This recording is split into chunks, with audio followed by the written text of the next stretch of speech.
I have the privilege of interviewing Kathy Waterhouse today. Kathy is a telerespiratory therapist with RT Now, and she has 30 years of experience as a respiratory therapist.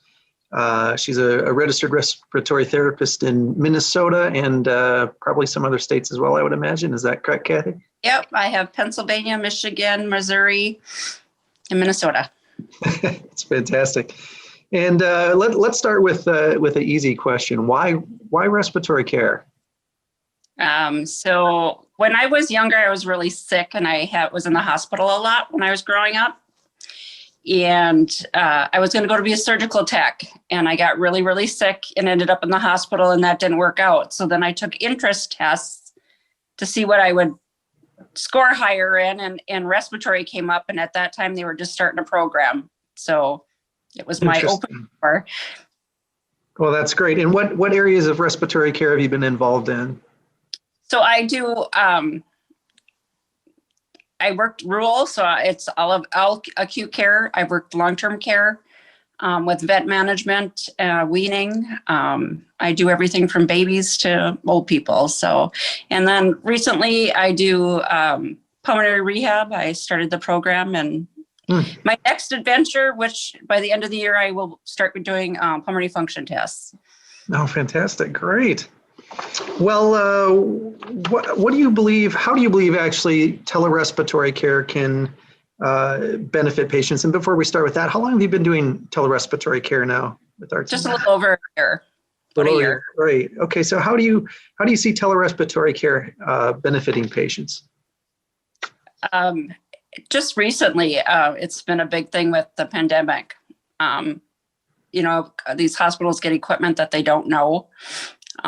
So just even last evening, I got a call that, they just don't know the equipment, they have it in work, they don't know it. So just simple, easy questions. I know we're all strapped right now with everything kind of ramping up. And I think this is a big door for us to be there and help people out. So, just trying to keep the machines running, trying to keep people alive, just day to day when we're seeing everything kind of explode this past couple of weeks here. So, right. Have you found that a lot of your job is, so it's helping to help nurses work with the equipment? And do you think there's a degree of comfort that comes along with having a respiratory therapist available there?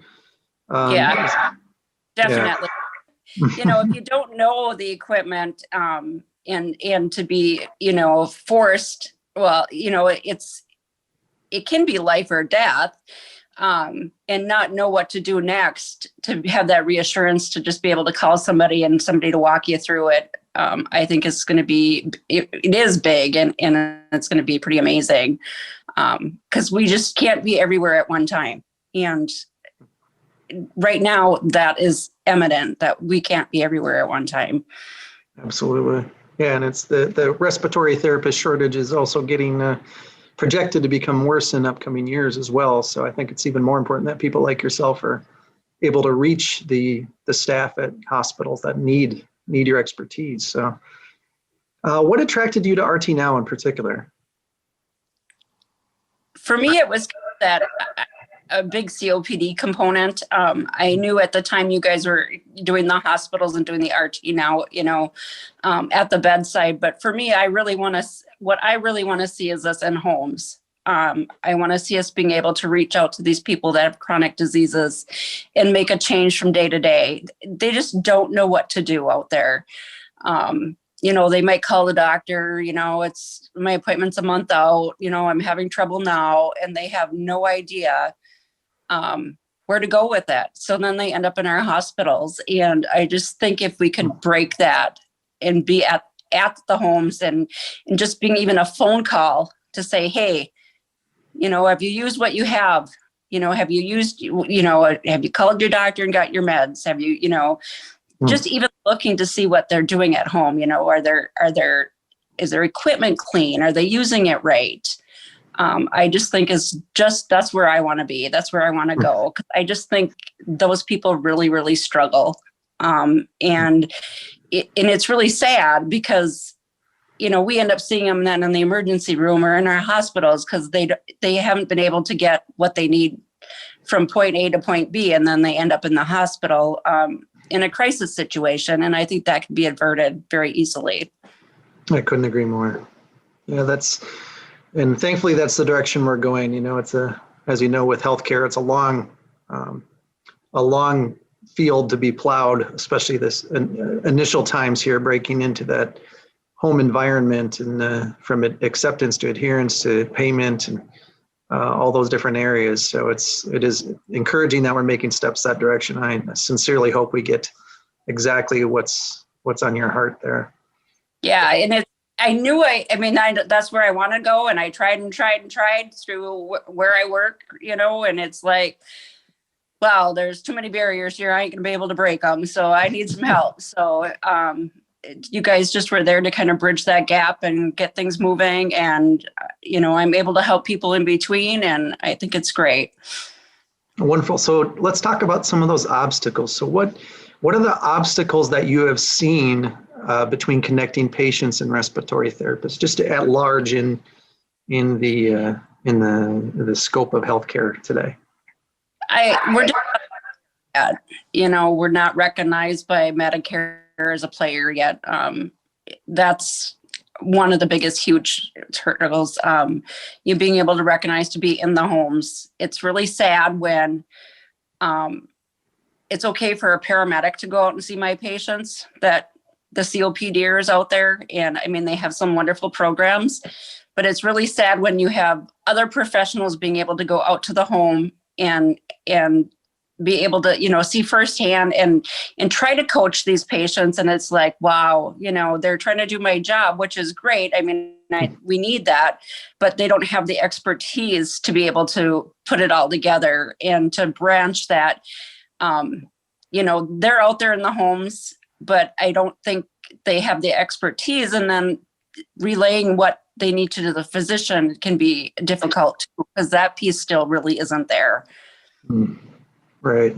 I couldn't agree more. Those are some huge obstacles, and I think that would dramatically change the face of healthcare if we could get respiratory therapists recognized and being able to bill for some of these services. It would be a game changer.